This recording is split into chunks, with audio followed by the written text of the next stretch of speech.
Hello guys! For today's video ay maghahanap kami ng pang-ulam. So ayan guys, nandito kami ngayon sa isang isla na walang katao-tao. So ayan, umagang-umaga pa lang ay nandito na kami. Inantay namin na magliwanag. So ayan si Jude. Hi guys! Anong masasabi mo sa pagtataksay natin? Walang huli. Ikaw? May isda ba? Wala. Isda. Gaano kadaming nahuhuli nyo dito? 100 kilos.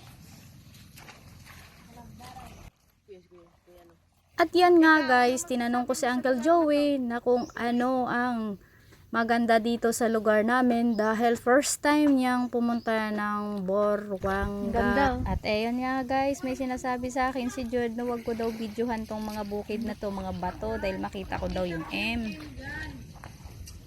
Yung M ba? What is the meaning of M? Maligno. Yes. Have maligno there?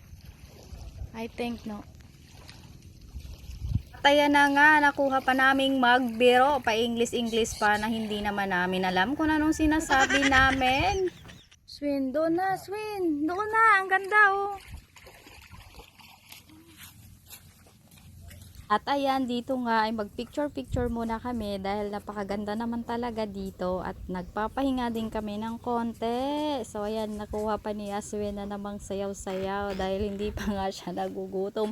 Pero yung iba ay nagutom na dahil kanina pa kami talaga ng madaling araw nandito guys. So andito na nga muna kami nagpahinga at nagpalipas ng oras at hinantay namin na mag-umaga. So ayan ay 5:30 yan ng umaga.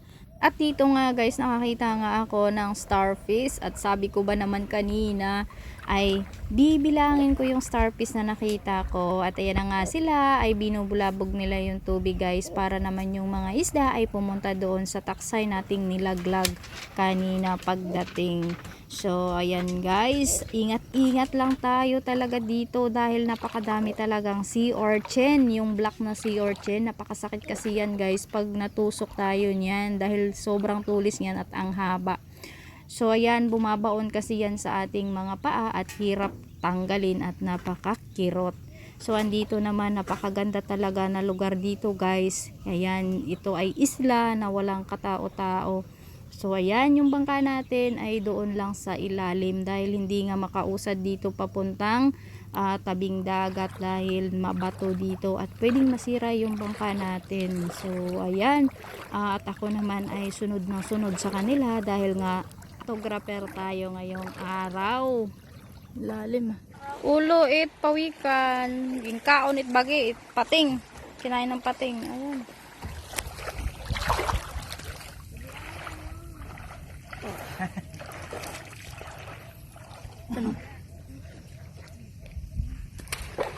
Sakit ng tagli matanok mo ro dai. Hindi kita lang yung. Tibi.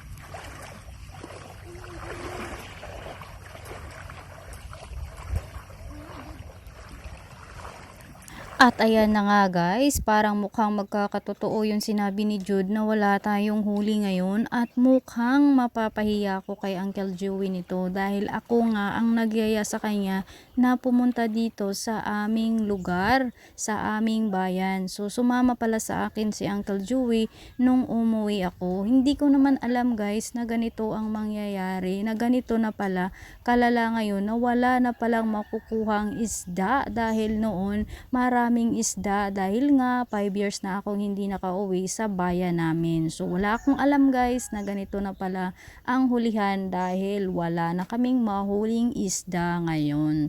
So ayan guys, hindi naman nagdalawang isip na sumama sa akin si Uncle Joey dahil nga sa sinabi kong malapit kami sa Boracay, maganda mag-explore doon at maraming isda dahil hindi pa nga naabuso yung dagat.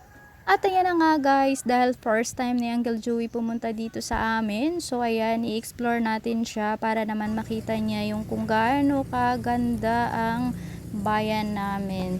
So ayan nga guys, sabi ko sa kanya, bukas na bukas pupunta kami ng Antique, bandang Antique, boundary iyon ng Boruanga at Antique dahil nga doon maraming isda. Ngayon, nandito tayo ngayon bandang Malay.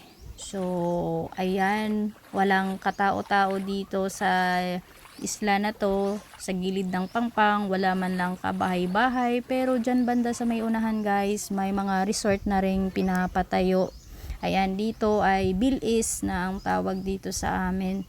So, ayan, malapit tayo dito sa Malay. So, yung last na bundok na yan, nakikita ninyo, yan, nakita nyo yan, yan ay kabila niyan ay Malay, at doon banda naman, doon banda ay Boracay na yan guys. So, yan, sumama sa akin si Uncle Joey dahil nga malapit nga sa amin yung Boracay dahil gusto niya mag-explore dito at makita niya kung gaano nga kaganda yung bayan namin na sinasabi ko sa kanya. So ayan, napasama ko dito si Uncle Joey na imbis na umuwi siya sa kanilang bayan.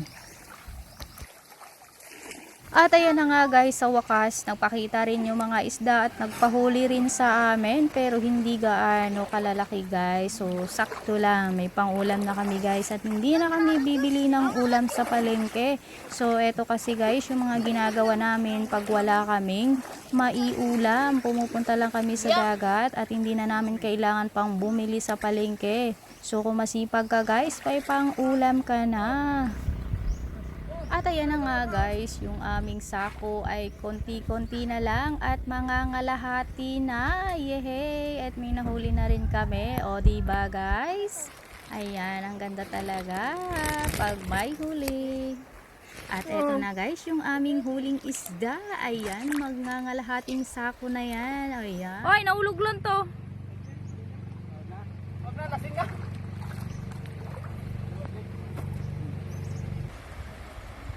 At yan na nga guys, ay hindi pa nga kami tapos. Marami pa ring isda kaming nahuhuli. Mukhang nagkamali nga si Jod na wala kaming huli ngayon.